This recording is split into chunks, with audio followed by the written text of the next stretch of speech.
Hello, everybody. This is Gynarchy Awakening. I'm a little over halfway through New Jersey now, and I decided I needed a break because I saw the next county, and I was like, "Oh crap!" It's sometimes it feels like you're facing the final boss in a video game. It's all good though. So a little bit earlier, before I began making my suggestions again, this time to New Jersey libraries, I was thinking about a few different things, and it led me to the topic of this video. And it had to do with group reading. And I thought, I mean, I'd not, this is the best title to come up with, but could group reading of Gynarchy slash Matriarchy slash Feminist works help outsiders feel included in the community? Now, when I first entered into the Reddit communities, I was actually surprised by the level of engagement compared to that of other communities on different websites. To this day, it still shocks me just how high the level of engagement actually is, and how many different people leave comments there. But it also got me to wondering, like, what if I were a newbie? Like, what if I didn't have a few years of experience in the Gynarchy community? Uh, how would I feel? Like, what would my first impression be if that was the first group I came into contact with? How would that shape my opinions of not only the Gynarchy community, but the content associated with Gynarchy? Would I feel welcomed? Would I feel like that's the community for me? And then it made me kind of consider something that I really hadn't been thinking about beforehand, but the vast majority of the interactions that take place between Gynarchists are by way of typing. You type out a comment, and then they type out a comment. You type a comment back. There's been discussions about communities from, Gynarchist authors like Viola of All Terrain. Other people through the Guider community have continued to bring this up over and over and over, and it made me wonder: is could it be like I also thought about this too. I mean, I'm sorry, I'm derailing a bit, but it also got me to thinking about the ways in which we don't communicate and interact with each other, and it makes me made me wonder, is like every other community that I've ever encountered. They have get-togethers. They go into live streams, or they use websites like Meetup.com. I've considered using Meetup.com before. I might even do a separate video on that. Like for example, if you were to create some kind of Gynarchy group activity at Meetup.com, what kind of activity would it be? That's probably going to be its own video for a different time, of course. But in this case, I think that, oh yeah, I remembered. There are people who have been talking about making Gynarchic pamphlets about bringing other human beings in. Uh, what if one of the things that's been limiting the growth of community is the kind of engagements? Because we've seen one of the things that I noticed that happened during the rise of the anti-feminist community and these other places is that they had these live streams where they would regularly talk to each other and engage with content, and brought people in. It got people communicating and so on and so forth, and that got me to thinking. Uh, what if that kind of activity of live streaming, of talking about these ideas, could that accomplish the same kind of end? And would only textual interactions, or interactions that are taking place by way of text or typing, would that discourage a certain number of people from feeling involved? For example, not everybody wants to read like long paragraphs, or wants to. I mean, audiobooks obviously exist for a reason. People sometimes they don't want to read; they want to listen to something while they're driving to work or whatever. Could the and my question to the people in the Gynarchy community is this: are we limiting our growth and are we limiting ourselves by the way that we're interacting with each other and how we carry out those interactions? Is that Are we limiting ourselves? I'm not saying anybody should do this, the group reading thing. I am just positing it as a suggestion, an idea or thought to consider uh, doing. Because if you invite people who are outside of the community into the community, and then you have like a group reading thing, it could be on Telegram or YouTube or maybe BitChute or some kind of other website or whatever website or whatever app has the ability to hold multiple people in a call. However you want to do that, would that not provide a different kind of communication uh, that may be preferable for some people? Would some people rather be conversing, or would they rather be listening to what somebody is saying, as opposed to going through comments and reading things? Because it does take quite a long time to go through a lot of this different stuff, and also there are benefits and advantages to this, right? So, if a gynarchist, let's say you set up a group reading, and let's say you do this once a week or once a month. Once a month is probably more realistic for most people's needs. I mean, hell, I've seen groups on Meetup.com that only get together about once a month. But let's say you got together, and let's say you decide, okay, we want to read off of this book right here. Let's say we want to do this.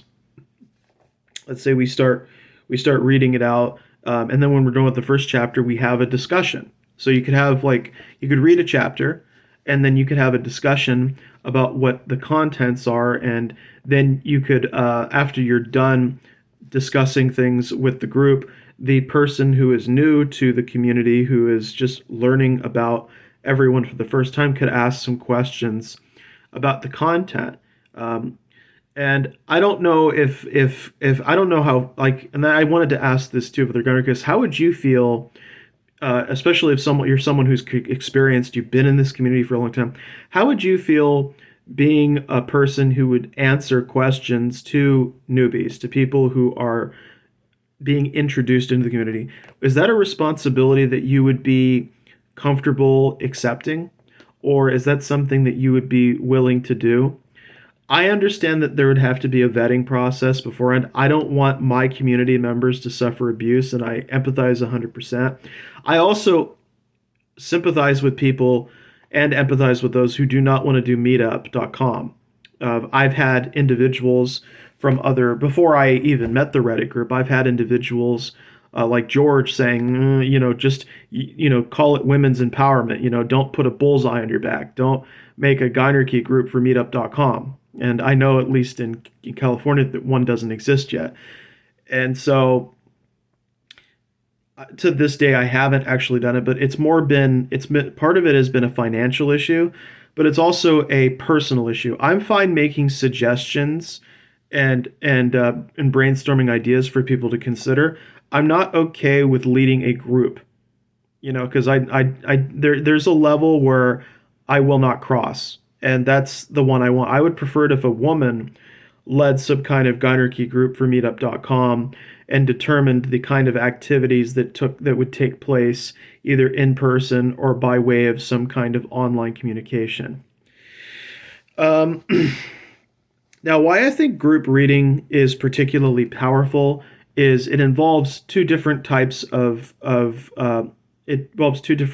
activities. It involves listening, and then verbal exchange of communication. Talking back and forth.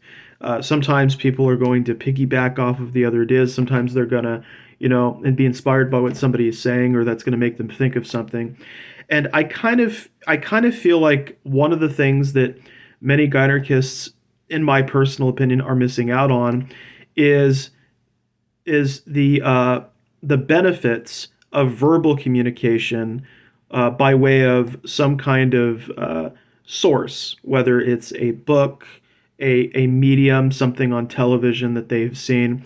Now, there are several different types of content that cover matriarchal or gynarchic societies. Japan does this. There was a movie about a guy who, like, he got knocked on the head or something, and he woke up in a society where women were running everything. So I feel like there's actually a lot of content that gynarchists could maybe react to, give their personal opinions out, where they feel that this content is lacking, where it's not. And I think that that's important because people do make matriarchal content. They do put that stuff out there, and so I think it's important for gynarchists to have their opinions shared about these art pieces that are depicting matriarchal societies or that are depicting what we could consider gynarchic interactions where the woman is leading or running the relationship and how they feel about that. I do think that that is something that's underrated, uh, something not not underrated. I do feel that gynarchist viewpoints and perspectives are underrepresented when it comes to things like, especially the anime and manga community. I don't know of a single anime or manga YouTuber that is also a gynarchist or somebody who is into matriarchy or radical feminism and regularly talks about this stuff.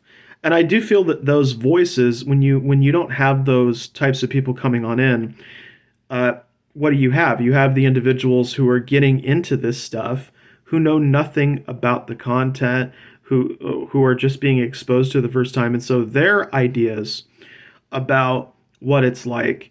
I mean, I think that there would also be some genuine interest from some other people, like, well, what are these individuals? These people want this society, so what do they think about this particular thing or whatever? So there's other ways to kind of expand beyond reading. You could simply go from reading to engaging and watching content. From a live stream, you could put something on and go, okay, let's watch this anime that's supposedly about a matriarchy, and this guy gets trapped in a video game, whatever. So you could do that, and then you could have pauses, you could have breaks, or you could have people reacting and talking about what they did like about it, what they didn't care for, what their issues were. So, and I also think the last thing that reading is an activity that makes people feel like they're part of a family, where you're like, okay, one of the things that I have, and I'm probably going to make a video about it, is loneliness as a anarchist. I'll have probably a whole video, it could be 20, 30 minutes long about that. And I think that while texting and, sending typed messages back and forth, that's great. I do often wonder, and I did want to ask, do you feel that the current interactions you have with with other Gynarchists, does that fulfill your social and emotional needs, or do you think, or rather, do you fulfill those needs offline, or in your in-person communities? Perhaps do you think that there is a time and place for that? Or is there a way for gynarchists to fulfill some of their social and emotional needs by way of verbally expressing themselves to each other? Because I don't know if I, like, personally, just being from what I have interacted with so far, it's definitely a wonderful feeling to interact with other gynarchists by way of text or whatever. But talking with them in person is a completely different experience because there's a lot more give and take. There's back and forth, and I think that kind of I mean, the thing about texting and group chats and all this stuff is it gives people a lot of time to think about what to say or how to say it. Whereas with verbal interactions, there's really nothing like that. And I can understand why some people may have reservations about that, because what happens if they misspeak? What happens if they say something upsetting? Then they could be on the receiving. Like, for example, if a guy says something really dumb and then he gets berated for it, or people start criticizing him, doesn't really like that, whatever. Uh, I think I've pretty much made my point about this. Uh, if somebody in the community, let's say a gynarchist, whatever, if she held a group reading, uh, type of activity on the internet by way of a live stream or whatever, would you be interested in that? Is that something that you'd want to be part of? And do you think that that could help outsiders feel included? Could that encourage people to want to stick around for a while longer? Because I am seriously worried that people who are coming into the community, get a bad first impression. Especially if, like, for example, moderators are doing the best they can, but some people can leave up some really weird fetishy comments, or remarks that are like they're either not very well thought out, or they're like what we would consider low effort, like serious Gynarchists we consider low effort, where you're not really putting much into it.